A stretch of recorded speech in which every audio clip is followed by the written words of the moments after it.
Conscious ಅಂದರೆ mild ಸೆಡೇಷನಲ್ಲಿ ಇಟ್ಟಿದ್ದೀವಿ. ಆದ್ದರಿಂದ ಬಟ್ ಯಾರು ಕೂಗಿದ್ರು ಮಾತಾಡೋದು ಅದೆಲ್ಲ ರೆಸ್ಪಾನ್ಸ್ ಇದೆ.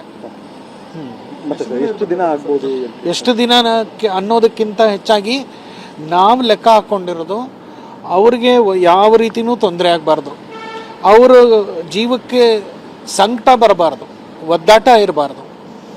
ಆಮೇಲೆ ಎಷ್ಟು ಸಾಧ್ಯತೆ ಆಗುತ್ತೋ ಅಷ್ಟು ರಿಕವರಿ ಆಗಲಿ. ಆದ್ದರಿಂದ ದಿನದ ಲೆಕ್ಕಾಚಾರ ಬಿಟ್ಬಿಟ್ಟಿದ್ದೀವಿ. ಈಗ ನಿನ್ನೆಗಿಂತ ಇವತ್ತು 20-30 ಭಾಗ ಮೇಲು ಅಂದರೆ ಅದು ಸಂತೋಷ.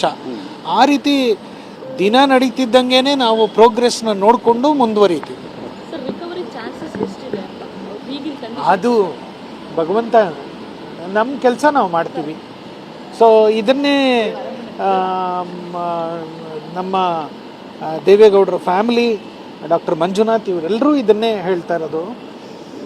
ನಿಮ್ಮ ಕೆಲಸ ನೀವು ಮಾಡಿ, ಮಿಕ್ಕಿದ್ದು ಭಗವಂತ ನೋಡ್ಕೋತಾನೆ ಅಂತ. 80 ಆದಮೇಲೆ ಈ ಥರ ತೊಂದರೆ, ಉಸಿರಾಟದ ತೊಂದರೆ ಬಂದಾಗ ಸೀರಿಯಸ್ ಅಂತಲೇ ಲೆಕ್ಕ. ಬಟ್ ಸುಧಾರಣೆ ನಡೀತಾ ಇರೋದ್ರಿಂದ ನಾವು ಅದನ್ನು ತುಂಬ ಸೀರಿಯಸ್ ಇದೆ ಆ ಥರ ಹೇಳಲಿಕ್ಕೆ ಬರಲ್ಲ.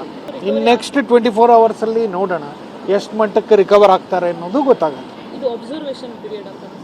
ಅಲ್ಲ, critical period to watch. Ventilator ಇಲ್ಲ, ಸಹಜ ಉಸಿರಾಟ. ಅದಕ್ಕೆ ಸ್ವಲ್ಪ ಸಹಾಯ ದೊರಕಿದೆ. ನಮಸ್ಕಾರ. ICUಲಿ ಇರೋದು.